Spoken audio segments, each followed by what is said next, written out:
Assalamualaikum warahmatullahi wabarakatuh. Saya Cynthia Dewi Anjarwati dari Fakultas Ekonomi dan Bisnis jurusan Manajemen S1. Saya di sini akan menjelaskan tentang 4 materi. Yang pertama ada konsep dari manusia profesional, yang kedua ada organisasi dan manajemen profesional, yang ketiga ada nilai-nilai kedisiplinan serta kearifan lokal, dan yang keempat ada korupsi serta strategi pencegahannya.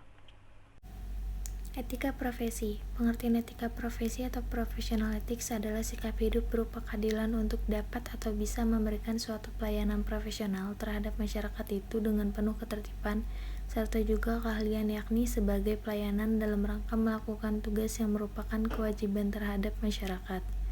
Secara umum, pengertian etika profesi ini merupakan suatu sikap etis yang dimiliki seseorang profesional, yakni sebagai bagian integral dari sikap hidup dalam mengemban tugasnya, dan juga menerapkan norma etis umum pada bidang-bidang khusus atau profesi di dalam kehidupan manusia.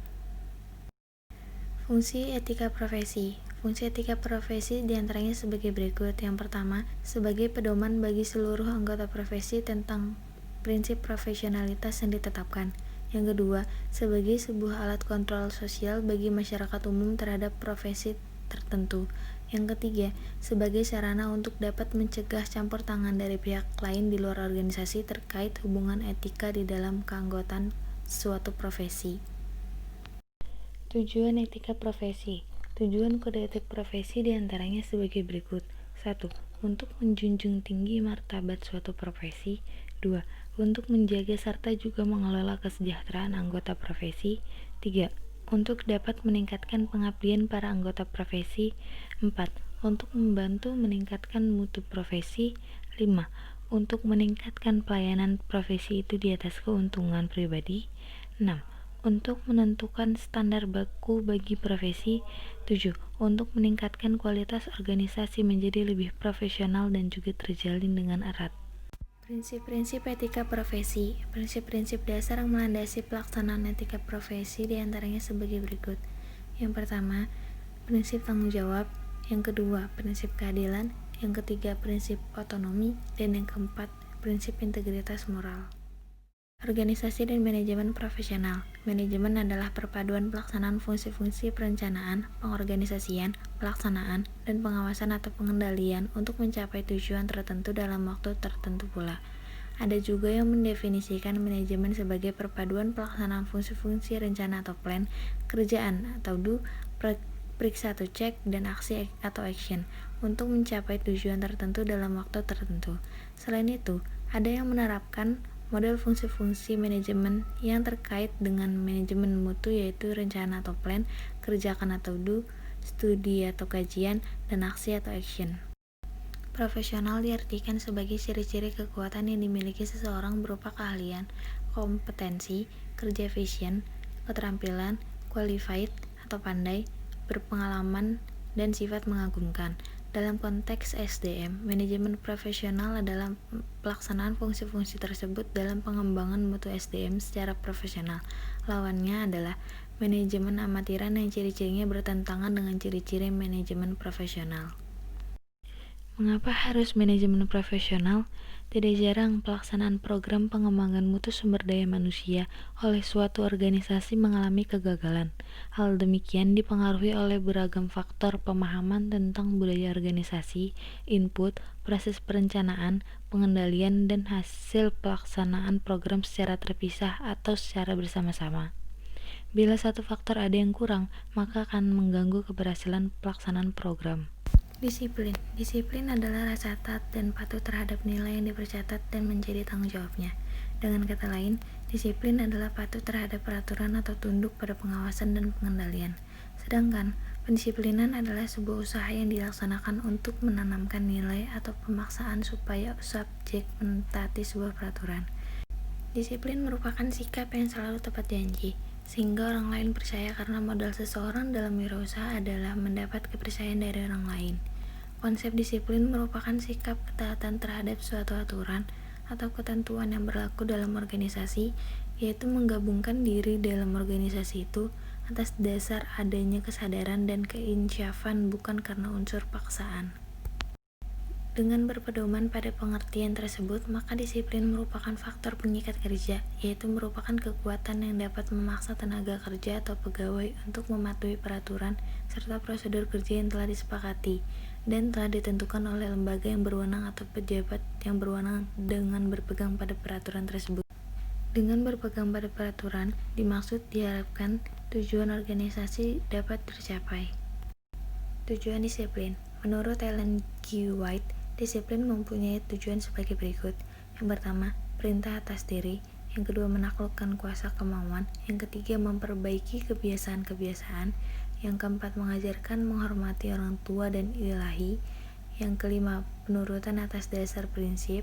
Dan yang keenam, menghancurkan benteng setan. Sedangkan menurut Emil Durkheim, tujuan disiplin adalah sebagai berikut. Yang pertama, untuk mengembangkan suatu keteraturan dalam tindakan manusia. Yang kedua, untuk memberikan sasaran tertentu sekaligus membatasi cakrawala. Unsur-unsur disiplin. Menurut Toulouse Toulouse menyebutkan unsur-unsur disiplin adalah sebagai berikut. Yang pertama, mengikuti dan mentaati peraturan, nilai, dan hukum yang berlaku. Yang kedua, pengikutan dan ketaatan tersebut terutama muncul karena adanya kesadaran diri bahwa hal itu berguna bagi kebaikan dan keberhasilan dirinya. Dapat juga muncul karena rasa takut, tekanan, paksaan, dan dorongan dari luar dirinya. Yang ketiga, sebagai alat pendidikan untuk mempengaruhi, mengubah, membina, dan membentuk perilaku sesuai dengan nilai-nilai yang ditentukan atau diajarkan. Yang keempat, hukuman yang diberikan bagi yang melanggar ketentuan yang berlaku dalam rangka mendidik, melatih, mengendalikan, dan memperbaiki tingkah laku. Dan yang kelima, peraturan-peraturan yang berlaku sebagai pedoman dan ukuran perilaku. Jenis-jenis disiplin. Yang pertama, disiplin preventif adalah kegiatan yang dilaksanakan untuk mendorong para karyawan agar mengikuti berbagai standar dan aturan, sehingga penyelewengan dapat dicegah. Sasaran pokoknya adalah untuk mendorong disiplin diri karyawan. Dengan cara ini, karyawan menjaga disiplin diri mereka dan bukan karena suatu paksaan. Yang kedua, disiplin korektif adalah kegiatan yang diambil untuk menangani pelanggaran terhadap aturan-aturan dan mencoba menghindari pelanggaran-pelanggaran berikutnya. Kegiatan korektif sering berupa sesuatu bentuk hukuman dan disebut tindakan kedisiplinan. Sasaran-sasaran tindakan pendisiplinan hendaknya positif, bersifat mendidik dan menilai, bukan tindakan negatif yang bersifat menjatuhkan. 3.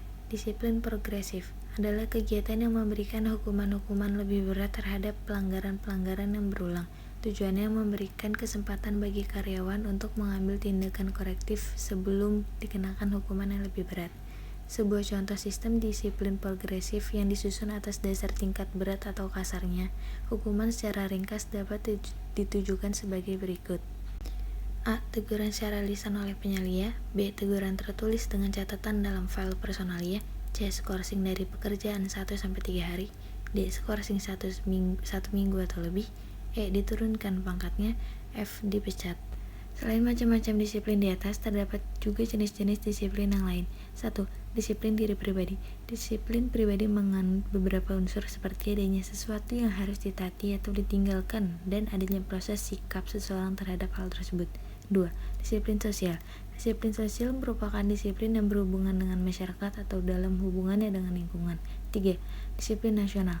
Disiplin nasional bisa diartikan sebagai status mental bangsa yang tercermin dalam suatu perbuatan yang dalam bentuk keputusan dan ketaatan dilakukan secara sadar ataupun melalui pembinaan terhadap norma-norma kehidupan yang berlaku. Manfaat disiplin. Manfaat dari sikap disiplin adalah sebagai berikut. Tumbuhnya kepekaan, tumbuhnya kepedulian, mengajarkan keteraturan, menumbuhkan ketenangan, tumbuhnya rasa percaya diri, tumbuhnya kemandirian, tumbuhnya keakraban, membantu perkembangan otak, membantu anak yang sulit, menumbuhkan sikap patuh.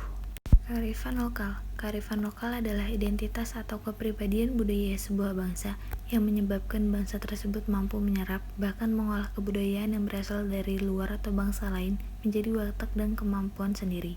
Berdasarkan pendapat Alfian, dapat diartikan bahwa kearifan lokal merupakan adat dan kebiasaan yang telah mentradisi dilakukan oleh sekelompok masyarakat secara turun-menurun yang hingga saat ini masih dipertahankan keberadaannya oleh masyarakat hukum adat tertentu di daerah tertentu.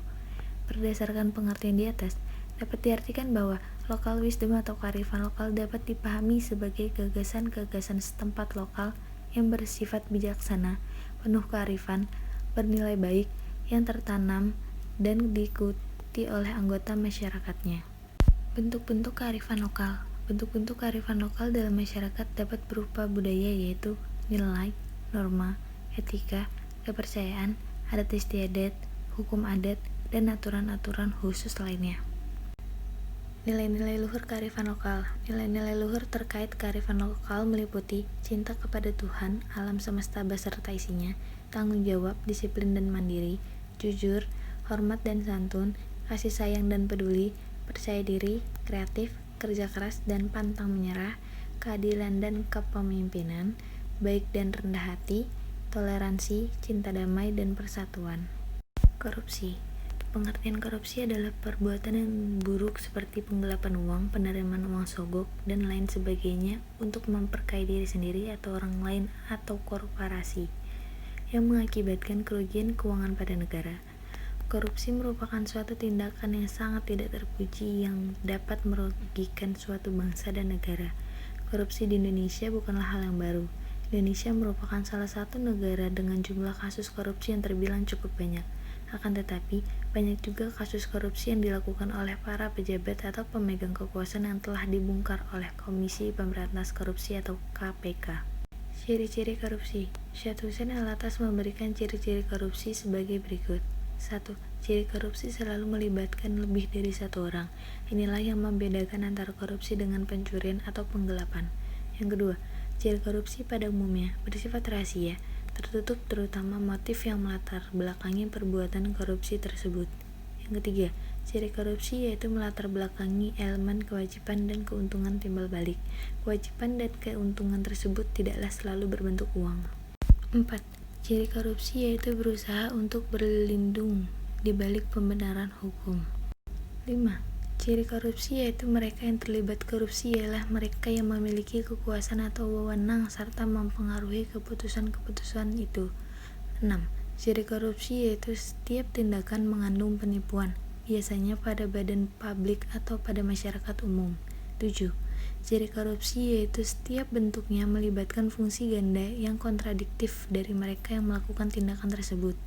8. Ciri korupsi yaitu dilandasi dengan niat kesengajaan untuk menempatkan kepentingan umum di bawah kepentingan pribadi. Jenis-jenis korupsi. Korupsi telah didefinisikan secara jelas oleh Undang-Undang Nomor 31 Tahun 1999, Undang-Undang Nomor 20 Tahun 2001 dalam pasal-pasalnya. Berdasarkan pasal-pasal tersebut, terdapat 33 jenis tindakan yang dapat dikategorikan sebagai korupsi. Tiga-tiga tindakan tersebut dikategorikan ke dalam 7 kelompok, yakni korupsi yang terkait dengan merugikan keuangan negara, korupsi yang terkait dengan suap-menyuap, korupsi yang terkait dengan penggelapan dalam jabatan, korupsi yang terkait dengan pemerasan, korupsi yang terkait dengan perbuatan curang, korupsi yang terkait dengan benturan kepentingan dalam pengadaan, dan korupsi yang terkait dengan gratifikasi. Model korupsi.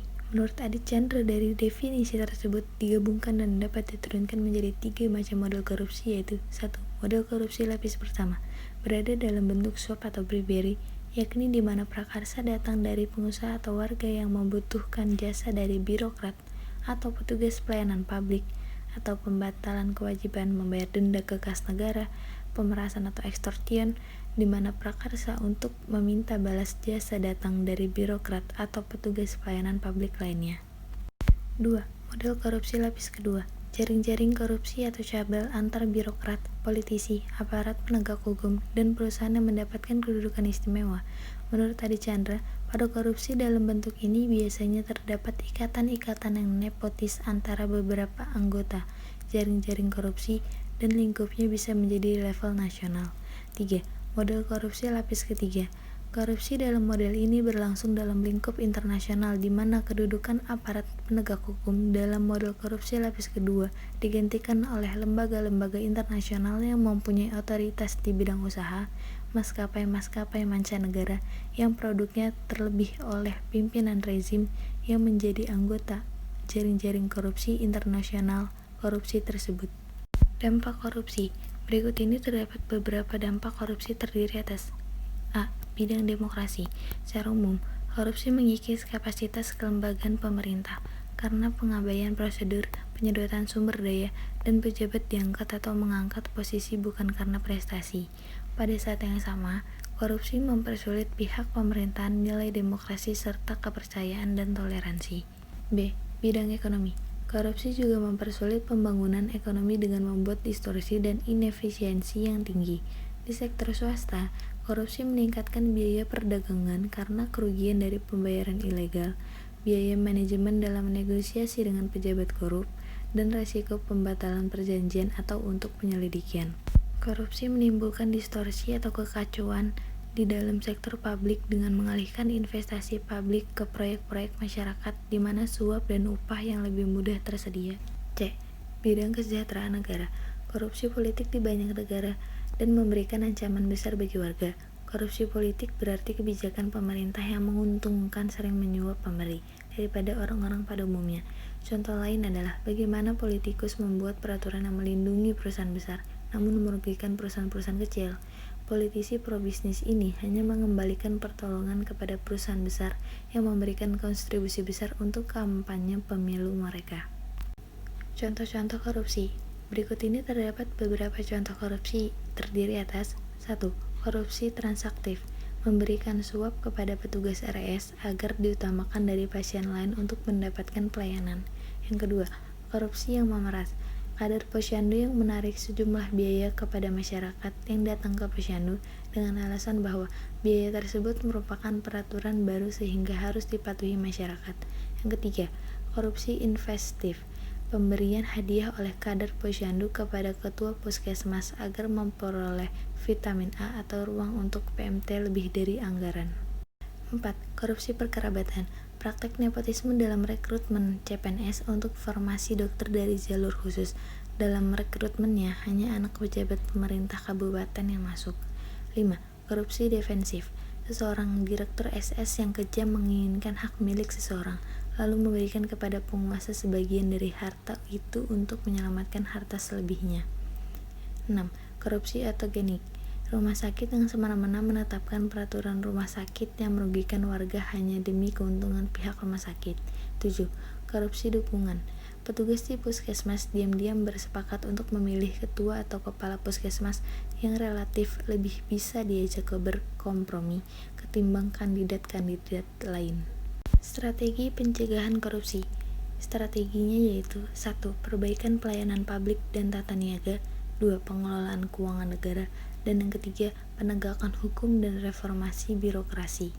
Jadi, segitu aja yang dapat saya sampaikan. Kurang lebihnya mohon maaf. Semoga bisa menjadi manfaat bagi yang membaca dan mendengarkan.